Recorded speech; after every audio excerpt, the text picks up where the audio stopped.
이사야서 53장 1절에서 2절을 통해서 이제 이 고난 주간 둘째 날이죠. 주일날이 첫날이고 오늘은 둘째 날인데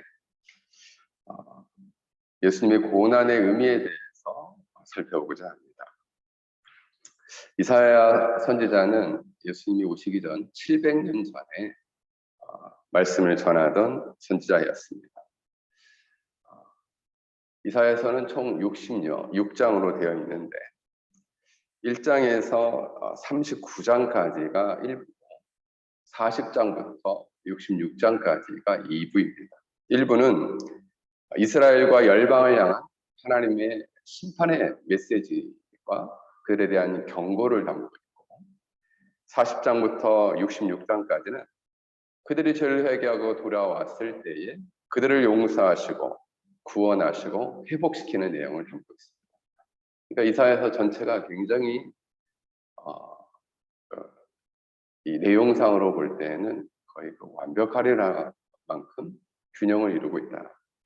그런 가운데 특히 이 40장부터 66장까지는 그렇다면 그들에 대한 죄에 대한 용서와 구원과 회복은 누구를 통해 이루어질 것인가?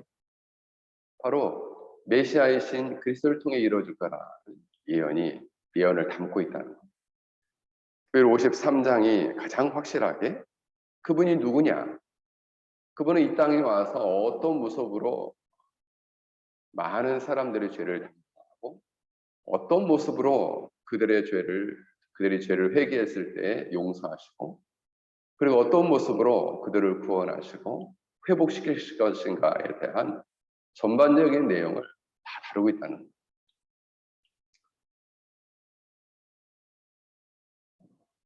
그런데 이 이사야서 53장은 사실 이 유대인들에게 있어서는 굉장히 그들의 유대교 신앙에는 큰 걸림돌이 되었습니다.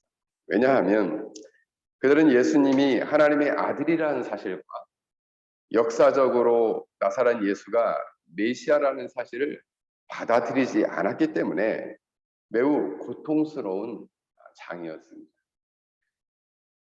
그래서 예수님의 그라는 단어를 그들로 고쳐서 예수님의 고난이 이스라엘 민족 전체의 고난인 것처럼 해석하기도 하였습니다. 참 이해하기 힘들죠. 우리가 볼 때는.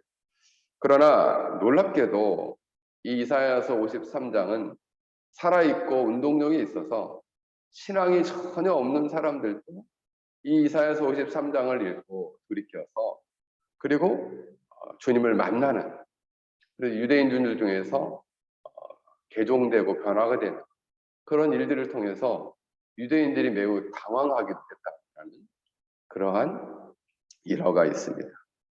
이사야서 53장을 세부적으로 나눠보면 1절은 메시아에 대한 사람들의 불신앙을 보여주고 2절부터 10절까지 우리가 이제 고난 주간에 살펴보게 될 2절부터 10절까지는 왜 그들이 예수님에 대해서 불신앙하는지에 대한 이유를 두고 있고 그리고 11절부터 12절까지는 메시아의 사역의 열매와 그 영광을 담고 있다. 그래서 오늘 고난 주간을 두고 살펴볼 말씀은 오늘은 1절과 2절입니다. 1절에서 오늘 이렇게 말씀합니다. 우리가 전한 것을 누가 믿었느냐? 여호와의 팔이 누구에게 나타났느냐? 이것을 직역을 해보면 이렇게 직역할 수 있습니다. 누가 우리의 들은 것을 믿었으며 원문에는 이 전한 것이라는 단어가 원래 들은 것을 표현합니다. 여호와의 한 팔이 누구에게 여호와의 한 손이 누구에게 드러났느냐라는 말이에요. 사도 바울은 이 구절을 그대로 인용을 합니다. 로마서 10장 16절에 이사야가 가로되 주여 우리가 전한 바를 누가 믿었나이까 하였으니 우리가 들은 것을 누가 믿었느냐라는 거예요. 결국 뭐냐면 우리가 들은 것, 우리가 전한 것은 장차 이 이스라엘 민족뿐만 아니라 전 인류를 위한 메시아가 온다. 그 메시아가 올 것이다 라는 것을 누가 믿었느냐. 그러면 이사야 선지자는 벌써부터 많은 사람들이 예수님이 이 땅에 오셨는데 그것을 믿지 않을 것이라는 것을 미리 예고하고 있는 것이죠. 불신앙을 예고하고 있다는 거예요. 사실 구약의 수많은 메시지들은 예수님이 장차 이 땅에 메시아로 오실 것을 말하고 있습니다. 인간이 타락하자마자 아담과 하와가 범죄했을 때 여자의 후손을 통해서 뱀의 머리를 상하게 할 것이다 또 시작하여서 그들이 광야 생활 속에서 불뱀에 물려 죽어갈 때 노뱀을 들어 살리면서 장차 예수 그리스도가 노뱀과 같이 높이 들려야 할 것을 미리 말씀해 주셨습니다. 그리고 마치 수많은 사람들이 홍해에서 죽어갈 것처럼 홍해 앞에 도달하게 되었을 때 홍해가 갈라져 그들을 구원하는 사건 또한도 예수 그리스도를 예표하고 예수 그리스도를 가리키고 있었습니다. 그리고 그들이 광야 생활을 끝나고 가나안 땅에 들어갔을 때 그 약속의 땅 가나안 땅은 예수 그리스도를 통해 이룩하게 될 하나님의 나라를 예표하고 있었다. 미리미리 그것을 보여주었습니다. 이사야 선지자는 특히 이스라엘 백성들을 향해서 말했습니다. 너희들이 하나님의 징벌을 받고 심판을 받고 이 이스라엘 민족이 이룬 나라가 멸망할지라도 다윗의 자손인 예수 그리스도를 통해서 흔들리지 않고 영원한 하나님의 나라가 세워질 것을 오늘 이 본문을 통해서 말씀하고 있는 겁니다. 그러나 이스라엘 백성들은 예수 그리스도를 통해서 다윗의 자손을 통해서 하나님의 나라가 이루어진다? 이런 큰 그림에 대한 이해가 없었다. 어제도 제가 설교했던 것처럼 그들이 생각하고 있는 것은 여전히 자신만의 나라, 이스라엘 민족주의적인 나라, 로마로부터 해방되어 부강한 하나님의 나라를 이루기를 그들은 소망하고 있었다라는 것입니다. 그러면서 얘기를 합니다. 이런 놀라운 메시아의 구원 소식을 누가 믿었느냐라는 겁니다. 예수님을 통해서 죄와 사망과 사단의 통찰에 죽어가는 수많은 사람들이 구원을 받을 것인데 그것을 누가 믿었느냐? 믿지 아니할 것을 예고하고 있다는 거예요. 1절부터. 그 거절한 이유가 무엇입니까? 여호와의 팔이 네게 나타났느냐.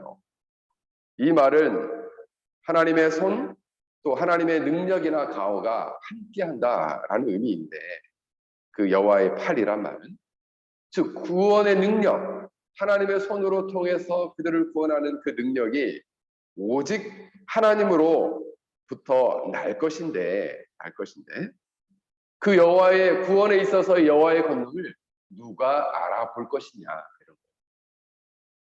여호와의 손을 통해서 구원의 놀라운 권능이 일어나는데 이것을 누가 알아볼 것인가? 알아보지 못한다는 거예요. 그러면 목사님이 왜 이것을 알아보지 못합니까? 바로 2절 말씀에서 그 이유를 명확하게 말씀하고 있습니다. 그는 주 앞에서 살아나는 연한 순과 같고 마른 땅에서 나온 뿌리 같아서 고운 모양도 없고 품체가 없은즉 우리가 보기에 흠모할 만한 아름다운 것이 없도다. JMS에서 정명석 씨가 초등학교도밖에 안 나오고 그렇게 참 무식한데도 스카이를 나온 많은 사람들이 그를 추종하고 세상에서 잘 나가는 사람들이 그를 추종했다고 하는데 그 사람들이 그런 글을 만들었다.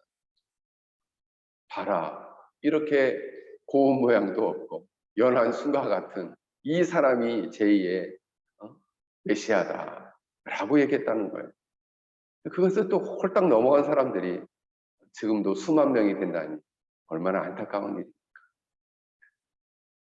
그런데 예수님은 실제로 그러한 모습으로 오셨다라는 것입니다. 세상 사람들의 눈으로 볼 때는 예수님은 선한 연한 순과 같고 마른 땅에서 나온 줄기 같아서 고운 모양도 풍채도 없었습니다. 흠모할 만한 그 어떤 아름다운 것도 없는 연약한 모습으로 이 땅에 오셨습니다. 예수님은 베들레헴의 마국간 그 차가운 그 구유에서 탄생을 하셨고, 그리고 죽음을 피해서 애굽으로 갔다가 다시 나사렛이라는 갈릴리의 작은 어촌 마을에서 목수의 아들로 성장했습니다. 그래서 그가 그냥 목수의 아들이었어요. 아주 비천한 사람의 아들로 삶을 살았다는 것이죠. 그도 30살까지 그렇게 살았어요. 그러니 그 모습을 보고 그 어떤 사람이 저 사람이 온 인류를 구원하러 자기 백성을 구원하러 오신 하나님의 아들이라는 사실을 쉽게 받아들일 수 있었겠느냐라는 것입니다. 이것을 신학적으로 이야기를 해보면 하나님의 예수 그리스도의 안에 있는 하나님의 위대한 신성을 매우 초라한 주목할 만한 아름다운 것도 고운 모양도 그리고 흠모할 만한 그 어떤 모양도 없는 초라한 인성 속에 그를 감추셨다라는 거예요.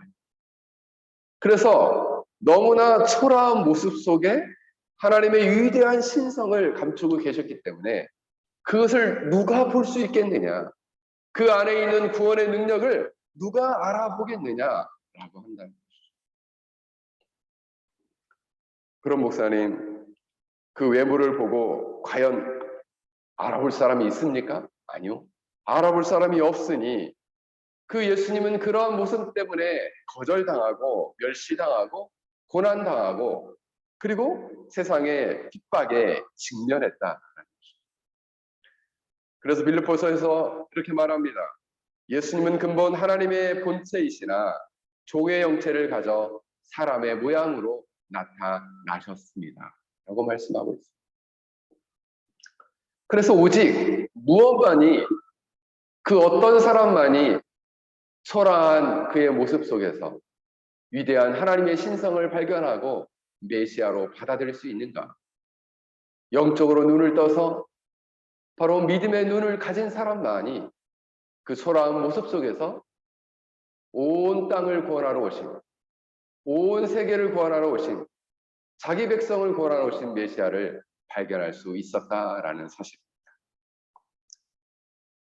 그래서 찬란한 믿음으로 예수님을 통해서 우리가 하나님과 화평을 누리고 자신의 죄의 문제를 해결하고 그리고 그분을 통해서 온전한 하나님과의 관계를 회복할 수 있다는 것을 믿음으로 바라본 사람만이, 그 사람만이 바로 예수님의 그 초라한 모습, 심지어는 마지막 비참한 죄인의 모습으로 죽어가는 십자가 아래서 바로 그분이 하나님의 아들이시구나, 그분이 우리를 구원하러 오신 예수 그리스도구나라는 것을 보고 그리고 믿게 되었다라는 사실입니다. 여러분들이 이 고난 주간을 맞이하면서 예수 그리스도의 십자가의 고난을 바라보며 이러한 믿음을 갖기를 주의 이름으로 간절히 축원합니다. 우리 함께 같이 기도하겠습니다.